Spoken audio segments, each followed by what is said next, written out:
My cheating wife planned to go on a cruise with her friend. But when I decided to check her suitcase, I found new lingerie and several packs of condoms. I called her friend's husband and said, "Buddy, we have bad news. Get ready. We're going to catch our wives red-handed." The suitcase of secrets. I wasn't suspicious at first. Clara, my wife of 10 years, said she and her best friend Lacey were going on a girls-only wellness cruise. No kids, no husbands, just facials, yoga, and a break from routine.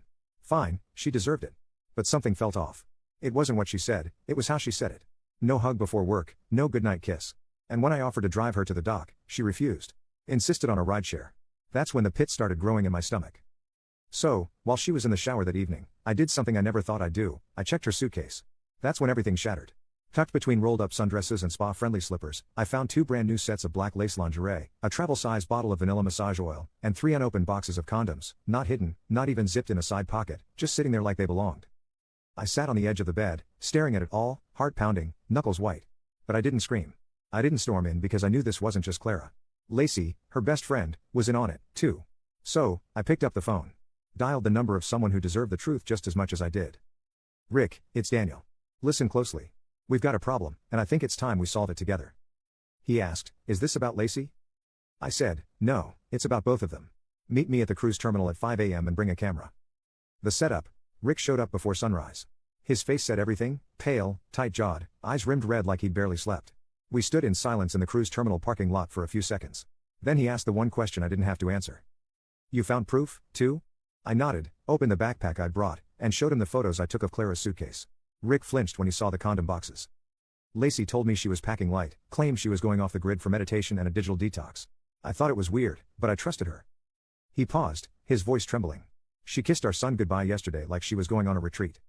I saw the same heartbreak in his eyes that was tearing through my own chest. But we weren't here to cry. We were here to watch them fall. The game plan. We moved fast. Rick booked a last-minute cabin on the same cruise using a different name, a suite 2 decks below theirs. I had already installed a GPS tracker in Clara's suitcase and synced it to my phone. We could monitor her exact location. Rick brought a DSLR with a zoom lens and audio mic attachment. The guy once freelanced as a wedding videographer, so he knew how to shoot without being seen. "The goal isn't just to catch them," I said. "It's to document everything. We don't confront.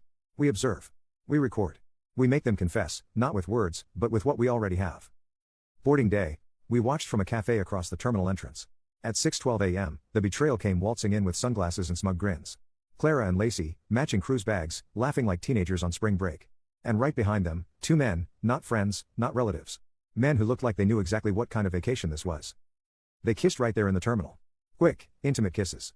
Clara's hand trailed down the back of her friend's neck like she was saying goodbye to her boyfriend, not her travel buddy. Rick's grip tightened on the camera, but he kept recording. "We got them," he muttered. "Now we burn them." The ship of lies.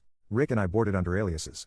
Different decks, different boarding times, but with one shared mission: document everything. Leave emotion behind. Strike when the mask slips. Their room. Clara and Lacey were in Suite 9C. We confirmed it with the GPS ping from Clara's suitcase and a casual glance at the guest manifest displayed on the welcome kiosk. Rick and I stayed on opposite shifts, watching, rotating, texting coded updates like spies with broken hearts. From the upper deck lounge, we had a clean line of sight to the adults-only pool. At 2:37 p.m., they emerged. Clara was in a red bikini I'd never seen before. Lacey wore sheer white with matching sunglasses. And the 2 men, they were there, too. Holding drinks, touching waists, kissing, and worst of all, laughing like none of it mattered. The evidence. Rick filmed clean footage, long lens, zoomed in audio so crisp we could hear Lacey say, "I told you he wouldn't check my phone. He still thinks I'm at a yoga retreat."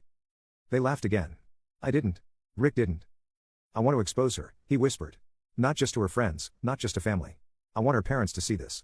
I want every smug look, every lie she's ever told to crumble." "They will," I said, "but not yet." The message that changed everything. That night, as I sat in the quiet corner of the ship's internet cafe, organizing footage, editing timestamps, syncing GPS logs, a message popped up on Rick's burner phone, from Clara. Clara? She thought she was texting Rick's real number. "Can't believe how easy this all is. Just keep them stupid and loyal. We've got 3 more nights to make the most of it." I stared at the screen. Rick stood behind me. He didn't say a word. He didn't have to. We both knew they weren't just cheating. They were mocking us. The cruise hosted a couple's sunset mixer, an open-deck event with music, cocktails, and a photo booth where lovers could take cute pictures to mark the occasion. It was perfect. Clara and Lacey signed up under